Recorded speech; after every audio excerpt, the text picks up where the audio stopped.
Good morning, listeners. You are welcome to this week's Ag Report. I'm Jim Finn.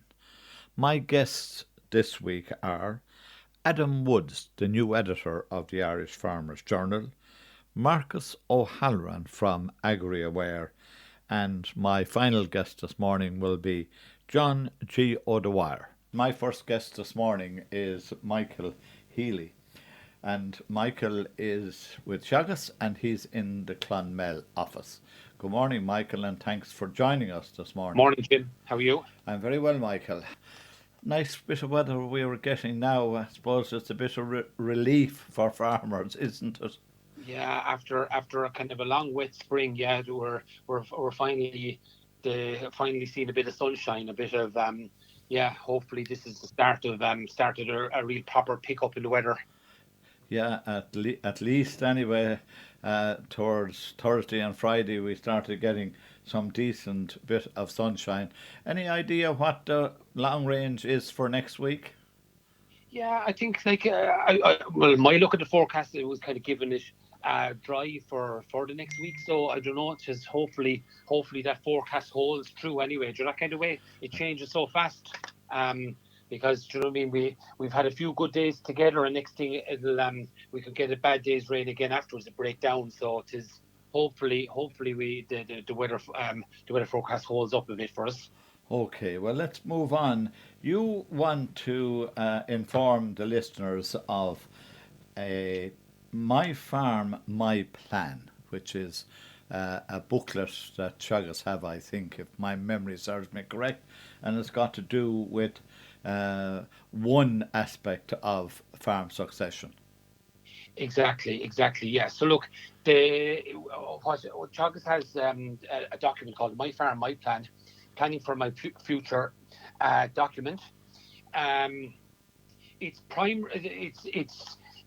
primarily used for young trained farmers that are receiving their farm, their parents' farm is being transferred over to them on it, and basically, in order to qualify for the tax relief on stamp duty on a farm transfer as a young trained farmer, it's one of the requirements is to complete this document, and I suppose the reason I'm on there this morning talking about it is I suppose is that if you have a son or daughter that is that you're planning on transferring the farm to, I suppose just trying to make you aware of this document needs to be completed in advance of the execution of the transfer of the land to the young trained farmer.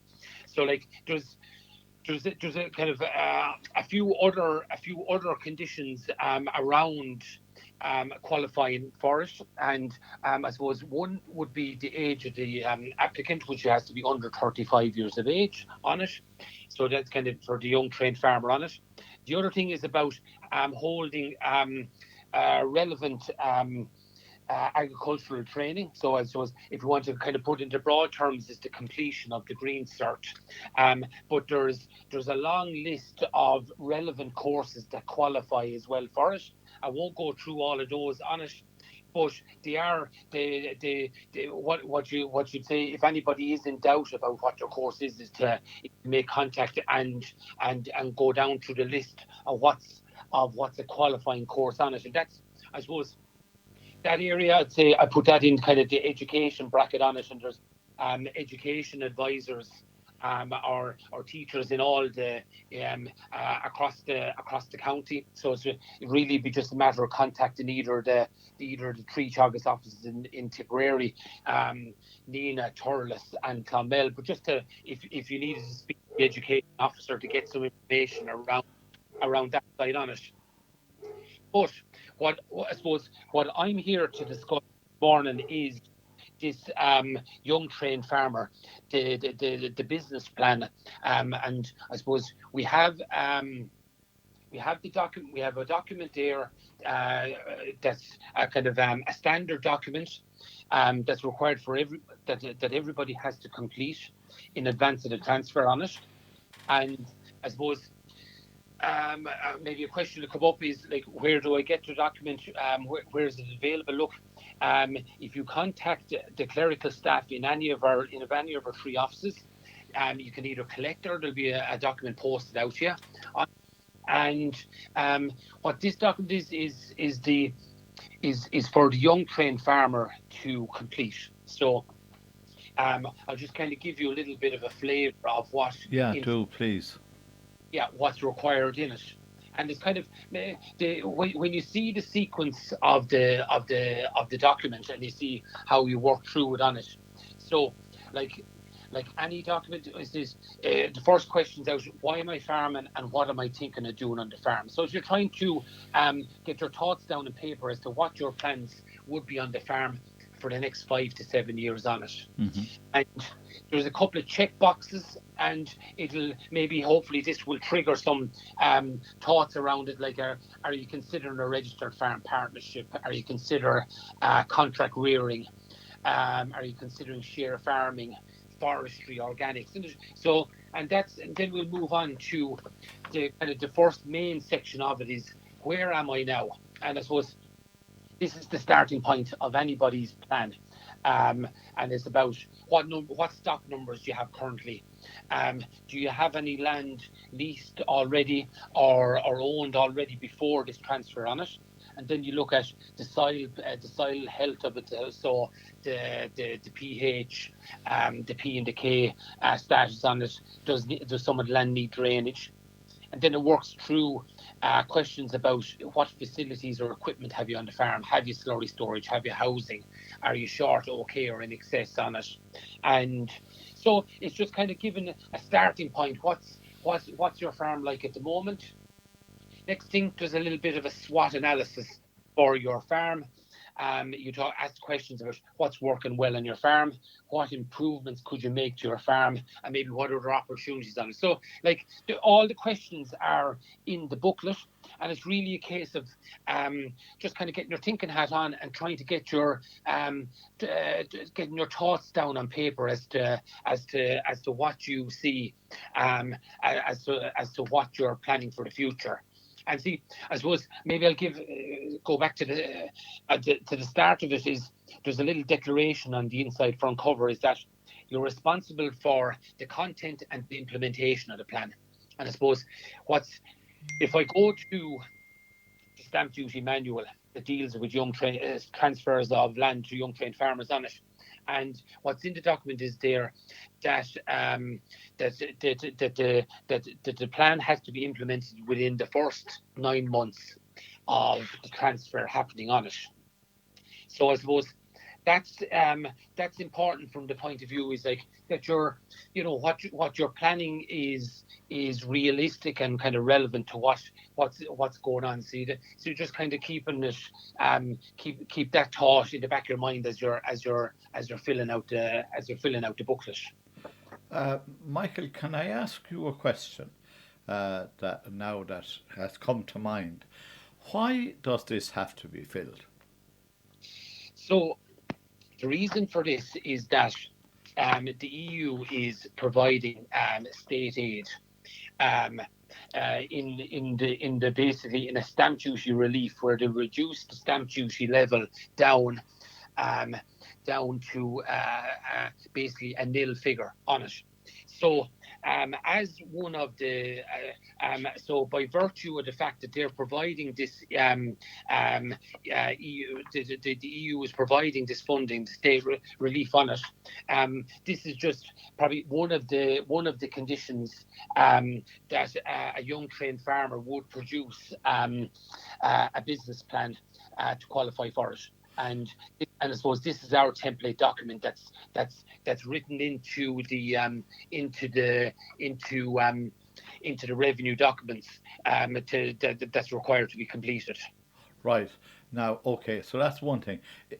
Then, will there be an inspection after the 9 months? You say that they have 9 months to put the plan into action once the farm has been handed over and all the paperwork completed. So will that farm have an inspection to make certain sure that they meet all the requirements in the plan? I don't know how many inspections are completed on it, but Yeah, there is that element. there is that element there Yeah, that may be executed at some stage. So that could way on it, but as regards to everybody get inspected, um, they don't. But at the same time, it's that there's always the potential for clawback for not following the conditions that's required on it. right, okay. And needless to mention, that's a clawback as far as the stamp duty. Now, this is only, do I also get the impression that this is only for stamp duty, it's not for any other element of the transfer? No, this is just for the stamp duty element of it. This My Farm My Plan booklet to be filled out. So it's just for stamp duty. Now it does cover two other reliefs that can be a farm could, and I'll just give you the two of them. There is stock relief for young trained farmers and succession farm partnership tax credit. Now, like in my experience of documents coming in to be certified, it's the stamp duty one is the dominant, is the main driver for getting these documents certified. So I suppose maybe bring back to, I suppose, maybe most common question we get at times on it, and because like the by virtue of starting the process of transferring the farm over, you're going to be consulting your solicitor, you're going to be consulting your accountant, and you're going to be planning towards a date to execute the transfer over. And for some people, the date will be up against their 35th birthday, and then for other people, it might be a bit sooner than that, depending on Hmm. what way the Yeah. thing was planned out for them on it. And I suppose one of the questions that will come back a lot is, look, how long does it take to get a cert back from Teagasc? Teagasc is appointed as the body to certify the certify the My Farm My Plan. So look, the turnaround time is quick. You know, look, you'll say like it can be certified within a couple of days of receiving the document on it. So, but like what I would like to try and maybe stress maybe to people is that, look, as part of the planning and getting ready to transferring a farm on it, is to come in plenty of time to have your cert, um, uh, have your booklet certified by Teagasc, you have your cert in hand, and you're going back to your solicitor, and you're basically, you have another element of the transfer ticked off that you're ready to go when it comes down to it. You Oh, know. okay, Michael. Well, we're out of time now. So, is there anything else you would like to add before we finish? No, I would say, look, it's just kind of just as we're just giving yourself plenty of time to receive the book, complete it, have your cert back in time, and just help to take the stress out of dealing with a farm transfer on it. Contact any of our free offices there on it, and it's a service that's provided to Teagasc clients and non-Teagasc clients. There's no difference there from that point of view. So just make contact with any of those three offices and receive a booklet and to have it back in plenty of time. Okay, well, look at Michael. Thanks very much for joining us this morning. That, listeners, was Michael Healy from Teagasc. And as I said at the top of the programme, Michael is in the Clonmel office. Listeners, my next guest this morning is Adam Woods, the newly appointed editor of the Irish Farmers Journal. Good morning, Adam, and thanks very much for joining us. And firstly, may I congratulate you on your elevation since I last spoke to you. Thanks very much, Jim. Look, it's both a privilege and honour to take up this role. From a very young age, I was a reader of the Farmers Journal, and I would have never even dreamt of being editor of it. And it's both daunting and exciting at the same time, if that's a thing. But really looking forward to grasping it and moving it on. Yeah, and of course there has been other changes since we spoke last as well. Katrina has moved on as well, so there is plenty of room for some new young blood to join the journal. Yeah, absolutely. We're looking for a beef and suckler editor at the moment. We're looking for a news reporter. And look, like any organisation, it always changes and it always evolves. We appointed Aidan Brennan as digital editor just last week. So that's a major move for us. And look, while the paper is still number one, we need to be cognizant of that whole digital world out there. And look, we've seen massive growth in podcasts over the last couple of months, video, digital articles. It's all very, very important. And we need to evolve with that younger generation as to how they consume content. So it's a really exciting time to be up there. And is it the young generation mainly that consume everything digitally? Yeah, well, look, I've a couple of teenagers at home, Jim, and you walk into the kitchen and every one of them has a phone out, and that's probably not good parenting. But anyway, that's what that's what happens in our house. And they're watching videos and they're consuming content online. So look, they're also reading newspapers, but a lot of their content is consumed online. And look, we have to be cognizant of that as to how that younger generation is consuming content. So that means digital is very, very important as we move, because if you don't change and you don't evolve, well, then you become irrelevant. And nobody wants that. And have we become, or are the younger people in particular, have they become used to short, snappy pieces rather than maybe my generation definitely would be in-depth news all the time? That's really what you're looking for, what's behind the story. Where is it the headline that grabs the young people? Absolutely, and social media in that is a huge challenge for us, because a lot of young people get their news or get their content from social media, and whether then you can trust that or not. Like, look, everybody's a publisher now. You don't have to be a publishing house like the Farmers Journal to publish content. You can go onto social media and publish it. It doesn't matter who you are. So there's a huge challenge in that. And look, we often get phone calls and text messages from people. Did you not see this on Facebook? Why are you not writing this? But I guess there's a huge amount of processes we have to go through before we write things or before we publish things, and that's really important for us in terms of being, the integrity of the Farmers Journal is very important. Whereas anybody else can maybe go out on social media and publish anything they want, we need to be very aware that we're legally right, obviously, and that we're trustworthy, and it's educating and informing all the time, and we need to be cognizant of that all the time. Yeah, that's the very same as us here in Tip FM. We're the same as you are. We have to make certain sure that everything is legal and can be broadcast. Anyway. And I think that could possibly come full circle, Jim, in time, in terms of we've come through a process where people are using social media, but I think trusted content like those stalwarts will become more and more relevant in the future as people turn back to them because they know they're accurate and they know they're right, and they're coming back to them. Okay, well, the headline in this week's Farmers Journal is right up your alleyway anyway. It's all about the price that farmers or finishers of beef are getting. They seem to be in a bit of trouble with the fall in price. Yeah, absolutely. We've seen huge pressure on the price of the last 5 weeks, 10 cent a week. It's coming off there.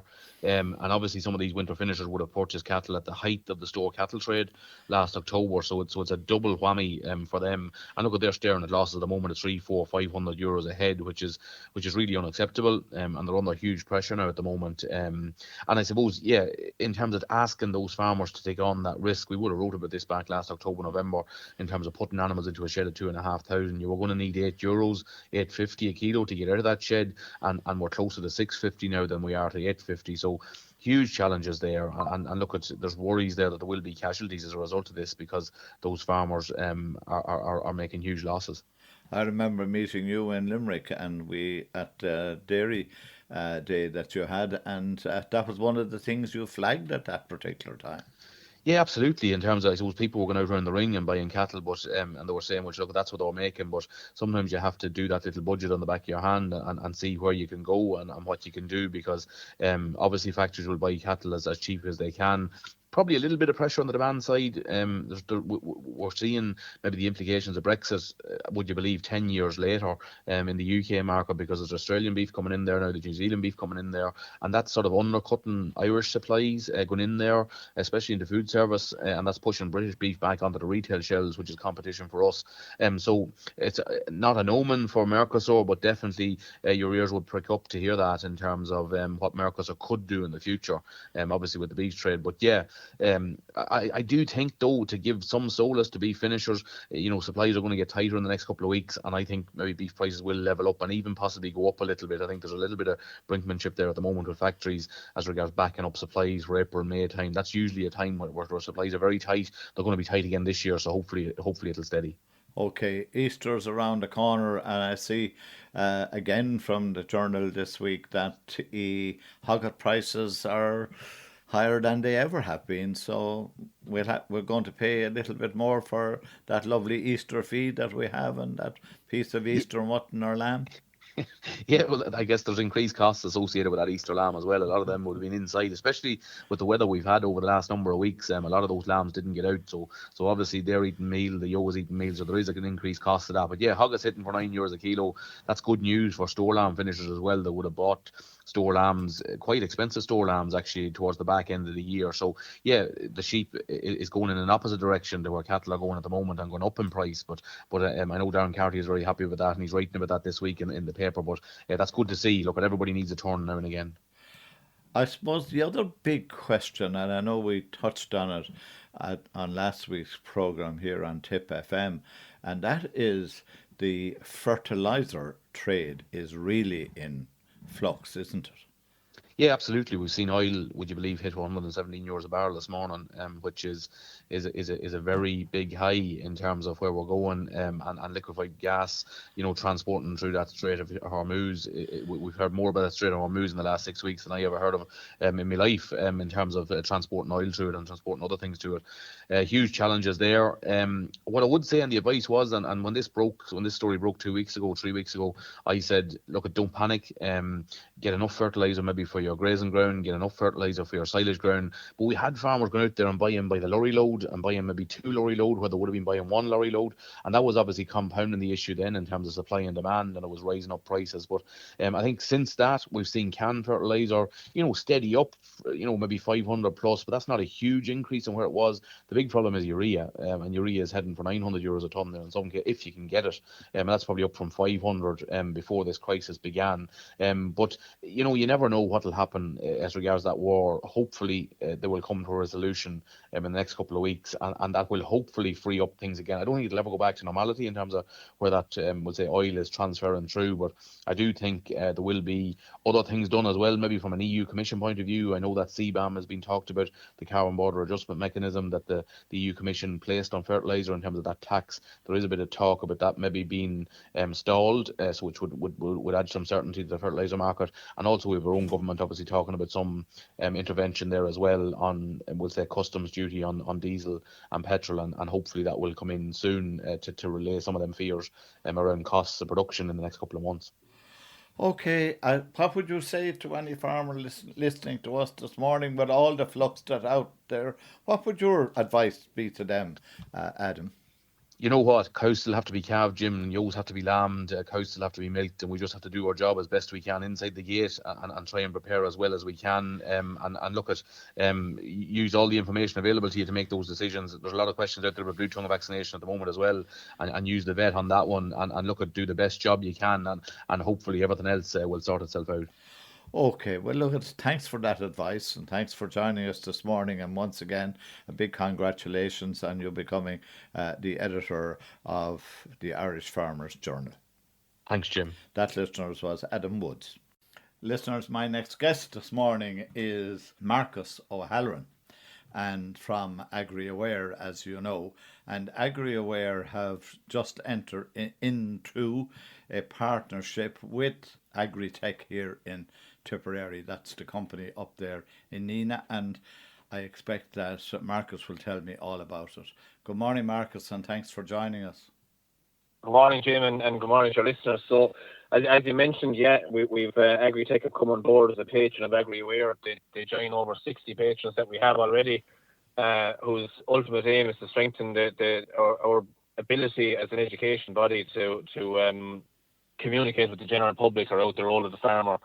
Agritech are incredibly welcome companies to come on, especially being from Tipperary. It's great to get the Tipperary companies involved, but they bring a wealth of experience in informing consumers about its role in developing products that aid animal nutrition, health and further production.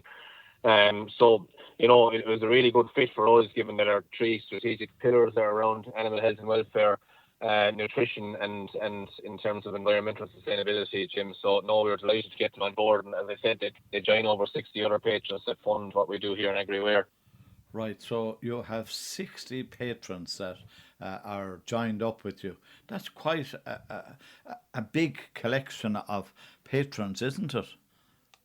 It is. I suppose the job of myself and one of the other lads that are working for us really is to double that number to 120 in as soon as possible that we can. I'm with AgriAware since 2020 now, and we've grown that by 20 different patrons in that time. We've really only gotten on the road in the last year and a half, and I suppose what we've done in the last 5 years in terms of how many we've educated, how many we've gotten to on-farm events, and how much we've been able to support Leaving Cert Ag Science, and that has been important to getting those patrons on board, because they can see the opportunities that are there for themselves, number one, for their own exposure, but number two, the bigger picture in terms of connecting the general public, Jim, to farming and how it works. And I presume that where they really help you out, apart from they themselves getting their name out there, but they must in some way, I suppose, help your finances to keep you doing all the work that you have to do with AgriAware. They do, Jim, and that's at the end of the goal. Money makes the world go round, and in our game, money is what educates the general public and allows us to carry out the work that we do, so that we can do that. But the likes of Agritech, they have opportunities to speak at different events that would, one, look after the Leaving Cert Ag Science. Two, they'll be able to speak at events that speak to the general public, including families. So it's about companies realising that there's a bigger picture outside of their own front door, and it's about protecting that social license of the farmer. And it's every agricultural company's job really to ensure that it's there for the next generation, and that we're not lagging behind in terms of our communication to the public and what we're doing. Right. So, and do they in any way then attend some of your events as well? I'm just thinking of the last event that I attended, and we were talking about it there before we went on air, Marcus. The event in Gorteen, where you had maybe up to 15 schools from the surrounding areas. Would patrons turn up there and say a few words, or whatever the case may be? Yeah, they would. So if you take it, the last couple of weeks there, we've done 15 farm walk and talks, and as you rightly said, you were at the one in Gorteen, but for your listeners, I suppose they're events that support the Leaving Cert Ag Science, so that we can get students onto real life working farms. We use the Teagasc colleges and Tullamore Farm and UCD, Lyons Estate, and they get the chance to hear from experts, but along with the experts that work in the farms or the colleges themselves, that they hear from industry experts, from the likes of Agritech, from the likes of ABP, from Tier Lawn, whoever. And they get to speak to the students around the individual topics for the Leaving Cert Ag Science. So if you take Agritech could speak to feeding calves with milk replacer and the importance of how the first 90 days of that calf's life is, or they could speak to grassland and the importance of managing soil and different grass mixtures to grow grass and ultimately to feed our animals. So there is those opportunities for companies, Jim, when they do come on board with AgriAware. Well, it really is great that you have joined up with a Tipperary company. As I said, they're there in Nenagh. So that's wonderful for that company, Agritech, and for yourselves. What else is happening out there with AgriAware at the moment?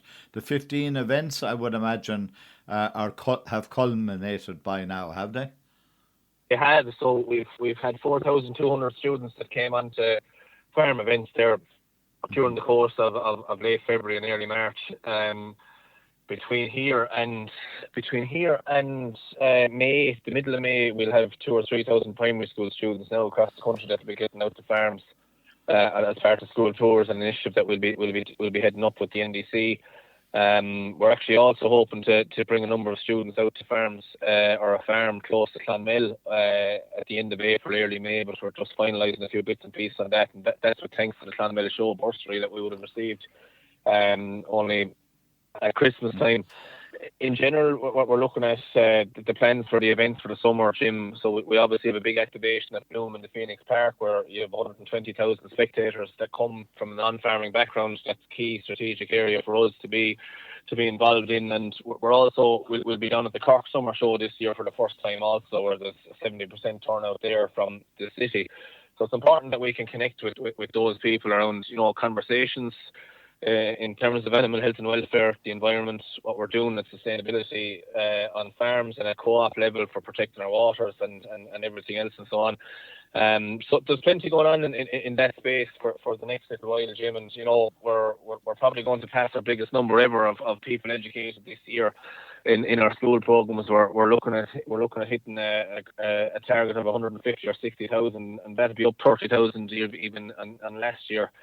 So it's the work we're doing is getting out there, but there's never been a greater ambition from teachers, thank God, and from people in general to understand where their food comes from and how farming works. And the partnership with the likes of Agritech, it really is welcome, because all of this costs money, Jim, and it costs money to have good people that are able to deliver on that for you. And we're looking everywhere. We've 12 people that are more than capable of delivering the message, majority of which are actually farmers themselves and actively farming too. So it's going well, but there'll be more things come as the summer goes on. We're celebrating 30 years of AgriWare this year, so there's a few bits and pieces that are lined up for that too. And there's a number of different events that are coming out there over the next couple of weeks and months. But if I start mentioning them all, our own comms and events team, they'll have a bone to pick with me, because I know a lot of them aren't fully finalised yet, so I can't give away everything. I would imagine people like Mairead Lowry would be absolutely delighted the way in which AgriWare has grown over the last 4 or 5 years. And look, at anybody that's been involved in AgriWare, I think they can be happy with where the thing is at. In the last 5 years, since 2020, we've gone from a team of 4 to a team of full-time 12 people. We've gone from educating 30,000 to this year 160,000. And we're gone from bringing 3,000 or 4,000 to farm events up to 15,000 people, and the goal here in AgriWare is that in the next 2 or 3 years we'll be able to manage a 20,000 event attendance from the general public year on year. And that's no figure to be shied away from. It's important to get those people onto farms, as people are that bit more removed, and there's a lot of other issues in the world, but that are in the news, but ultimately we all have to eat 3 times a day, and people rely on farmers for food, so it's important to understand how that's done too. Okay, you mentioned primary schools and that you hope to have over 3,000 children on farms. Are they going to be on farms run by farmers, or are they going to be on the agricultural colleges and places like the Lyons Estate? They'll actually be on farms run by farmers. So we're teaming up with farmers in between Donegal, down as far as just outside Tralee or Killarney there, between the two, and we've one not far from Clonakilty. We're hoping to do one in Clonmel, and there's 2 more then around the Dublin area that are going to be done. So that's a job that will be done around May time, when we can have cows guaranteed out of grass and just before silage cutting, so that it isn't things are bright on the farm, and they're probably safer places to bring kids at that time too, because at the moment it is quite busy now everywhere. Of course, and the other thing is, will you be concentrating? We said they had a few around Dublin. Will you be concentrating on Dublin primary schools, in particular inner city and things like that? Because I suppose it's very important to educate them as well, Marcus. 100%, and the east of the country has nearly been our biggest focus for the last number of years. We've activated the strongest up along the east coast, but equally our 4 major cities are where we're actually strongest in absolutely everything that we do, and it's where the biggest pickup that we get is. So it's great to see that kids and students of all ages from between 5 to 18 in those cities are getting access to agricultural education. And it's important, Jim, because there's plenty of other bodies out there that are bringing out other information to them, whether that be financial literacy courses that are run by some of the banking institutions or whatever it may be. There's a space there to be filled, and we need to continue to fill that with positive messages about agriculture. Okay, well, I'll let you go. Thanks very much for joining us, and the best of luck with that, your new patron, Agritech in Nenagh. Thanks very much, Jim. That, listeners, was Marcus O'Halloran from AgriAware.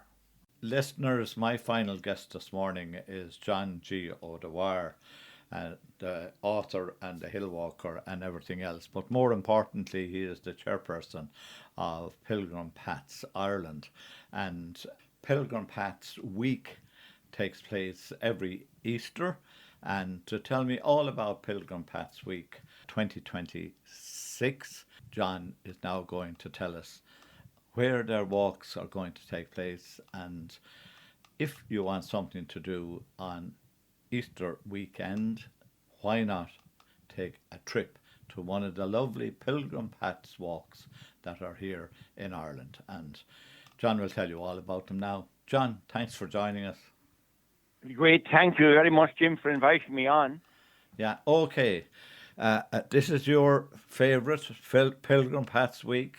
You started it all off, and it has been running since it started. So where are they walking in 2026?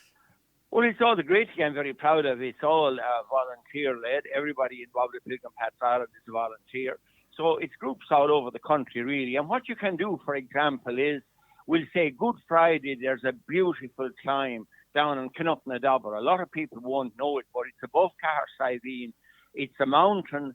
And what's interesting about the Irish Pilgrim Paths is when we talk about the Camino, you're generally talking about a little over 1,000 years since the body of St. James was discovered by a shepherd, and that started the whole idea of pilgrimage to Santiago. Well, if you go back to our paths, every one of them is older than the Camino.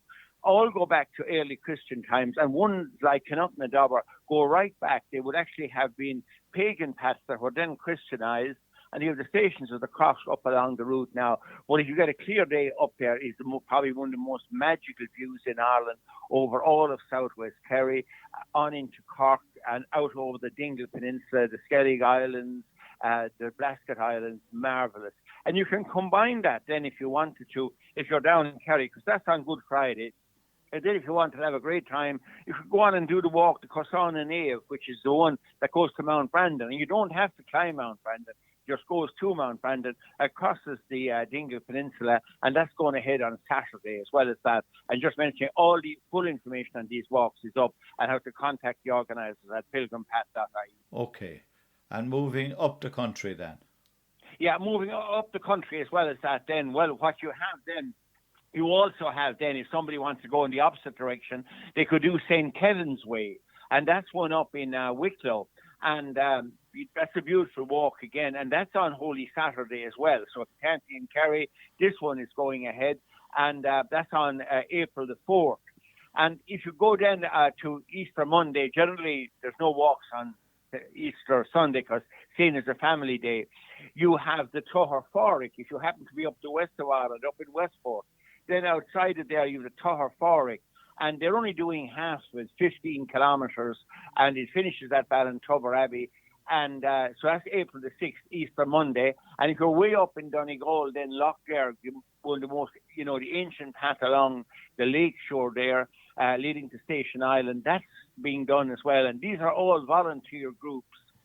And then there's a beautiful one then. It's a little bit away from Easter, but it's 11th and 12th, the weekend after Easter, and that's St. Finbarr's.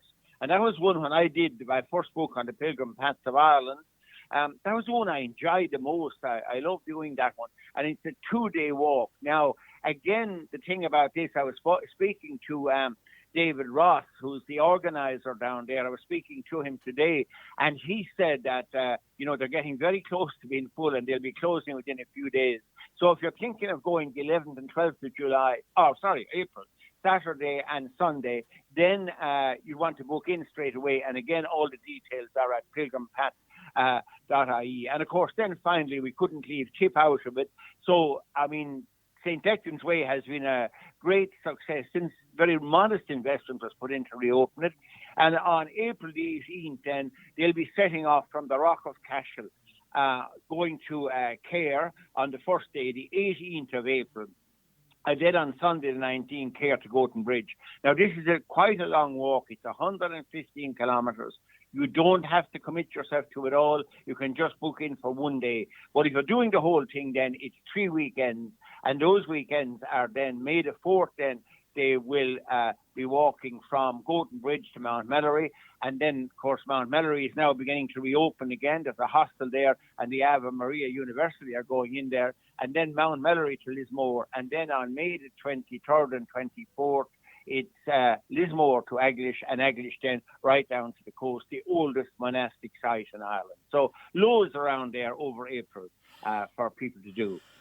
Okay, well, I want to thank you for joining us and telling us about those walks, and in particular the Pilgrim Path walks that take place over the Easter weekend. So, listeners, if there is something you want to do for the Easter weekend, something different, why not join one of the Pilgrim Path walks? You really will enjoy it, and it's great to get out in the outdoors now that the weather is getting a little bit better. And you'd meet like-minded people as well. That's the great thing about it. It's the camaraderie, the people you meet along the route that really makes it special. Okay, John, many thanks for joining us. As always, that, listeners, was John G. O'Dwyer. That, listeners, is AgReport for this week. I hope you enjoyed the show and that you'll join me at the same time next week. Coming up next is the news at 10 o'clock. And after that, Eamon Dwyer presents Down Your Way.